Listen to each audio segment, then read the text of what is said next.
Krishnalanka CI నాగరాజుపై హత్యాయత్నం case నమోదైంది. సాయికృష్ణ తల్లి విజయలక్ష్మి నుంచి సిపి రాజశేఖర్ స్వయంగా ఫిర్యాదు తీసుకున్నారు.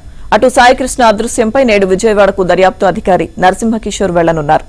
డీజీపీ సిపిని కలవనున్నారు. కృష్ణలంక పోలీస్ స్టేషన్ కు వెళ్లి దర్యాప్తు చేపట్టనున్నారు.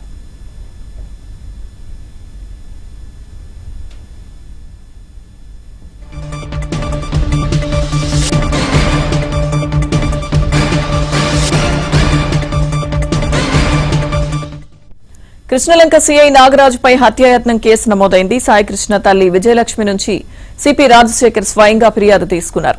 అటు సాయికృష్ణ అదృశ్యంపై నేడు విజయవాడకు దర్యాప్తు అధికారి నరసింహకిషోర్ వెళ్లనున్నారు. డీజీపీ సిపిని కలవనున్నారు. కృష్ణలంక పోలీస్ స్టేషన్ కు వెళ్లి దర్యాప్తు చేపట్టనున్నారు. పూర్తి సమాచారం మా ప్రతినిధి ప్రసాద్ అందిస్తారు. ప్రసాద్, లక్ష్మీదుర్గ రాష్ట్ర వ్యాప్తంగా సంచలనం కలిగించిన సాయికృష్ణ అదృశ్యం కేసుకు సంబంధించి పోలీసులు దర్యాప్తును మరింత వేగవంతం చేశారు. ఇప్పటికే ఈ విషయంలో ముఖ్యమంత్రి చంద్రబాబు నాయుడు, డిప్యూటీ సీఎం పవన్ కళ్యాణ్ స్వయంగా జోక్యం చేసుకుని ఉన్నోత్సాహాలు సమీక్ష చేయడం, అదే ఆరోపణలు ఎదుర్కొంటున్న సీఐ నాగరాజును సస్పెండ్ చేయడంతో పాటు ఐపీఎస్ అధికారిగా ఉన్న నరసింహ కిషోర్ ను ఈ ఎంక్వైరీ చేసి మొత్తం నివేదించే వాళ్ళని కూడా ఆదేశించారు. నిన్న ఆ నరసింహ కిషోర్ వస్తారని భావించినప్పటికి కూడా ఆయన కొన్ని కారణాల వల్ల రాలేదని చెప్తున్నారు. ఈ రోజు ఆయన విజయవాడ చేరుకుని విజయవాడ సిపి రాజశేఖర్ బాబుతో పాటు డీజీపీ కూడా కలిసిన అనంతరం కృష్ణలంక పోలీస్ స్టేషన్ కలిసి విచారణ చేపట్టనున్నారు.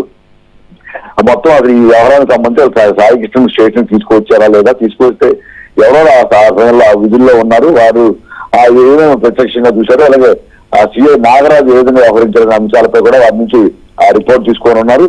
అన్ని పరిశీలించి పూర్తిగా ఎంక్వైరీ పూర్తయిన తర్వాత నివేదికను ప్రభుత్వానికి అందజేస్తే తద్వారా ఎటువంటి చర్యలు తీసుకోవాలనే అంశాలపై ప్రభుత్వం ఒక స్పష్టంగా ప్రకటన చేసే అవకాశం ఉందని కూడా చెప్తున్నారు. మరోవైపు ఆ వైసీపీ ఈ అంశాలను రాజకీయ కోణంలో చూస్తూ కుల ద్వేషాలు రెచ్చగొడుతూ నిన్న స్వయంగా జగన్మోహన్ రెడ్డి కూడా కుటుంబ సభ్యులను పరామర్శంతో పాటు ఇప్పటికే సీఐని సస్పెండ్ చేసిన నేపథ్యంలో పోలీస్ కమిషనర్ ని, డీజీపీని కూడా సస్పెండ్ చేయాలంటూ సరికొత్త నినాదాన్ని తెరపై తీసుకొచ్చారు. ఎందుకంటే ముఖ్యంగా దీనిపై పెద్ద ఎత్తున రాష్ట్రంలో చర్చ నడుస్తోంది. ఇప్పటికే విజయవాడ పోలీస్ కమిషనర్ రాజశేఖర్ బాబు సిటు దర్యాప్తు ఇన్ఛార్జ్ గా ఉన్నారు.